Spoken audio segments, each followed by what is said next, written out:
Our favorite VR game has been blessed pretty recently with a truly innovative and super fun mod to play with called the Kahnum Mystic Sais Mastery 2. I've made a mod showcase about it almost right away, saying it's PC VR only, and just like a day later, it came to Nomad with all of its features. So first things first, huge props to the creator of this mod as Neko, and I'm honestly not sure if there's any description for it in the in-game mod manager, but he has made a really good tutorial for it on both nexusmods.com and mod.io. That being said though, I've noticed a lot of people don't know either how to control most of the abilities, or they straight up don't know that there even are some of the abilities. And that's no fault to the creator of the mod. I understand people just don't read, so that's exactly why I'm here to explain everything this mod has to offer. You can use the slider to choose what chapter you're interested in, but I would appreciate if you watched everything to avoid unnecessary questions in the comments. Thank you.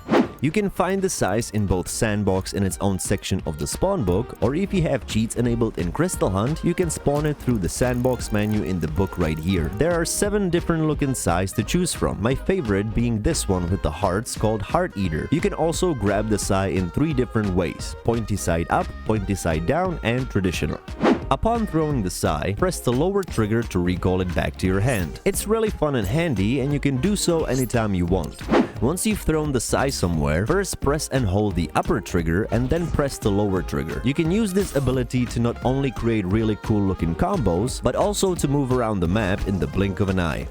For this ability to work, you first need to kill one NPC, then you can throw your weapon in pretty much any direction. Once you do that, you want to hold the upper trigger. This makes the Sai not only stop, but it also aims itself on the nearest NPC. Once you let go of the trigger, the Sai hurls itself at the NPC's head.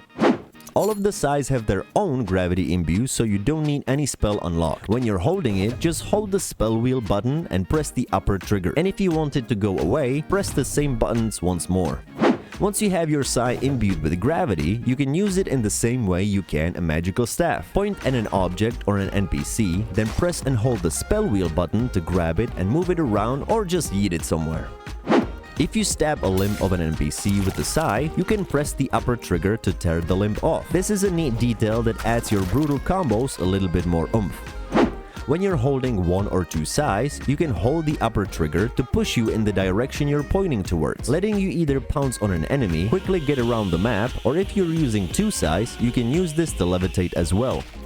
Apart from the weapons themselves, this mod also offers some new moves for you to play with, such as the double jump, which is done by just jumping twice, but you can also jump for the 3rd time, which starts the flip. If you walk forward, you do a front flip, and of course, if you walk backwards, you do a back flip. It definitely requires some getting used to, but if you do, it changes the way you'll be moving around and fighting your enemies.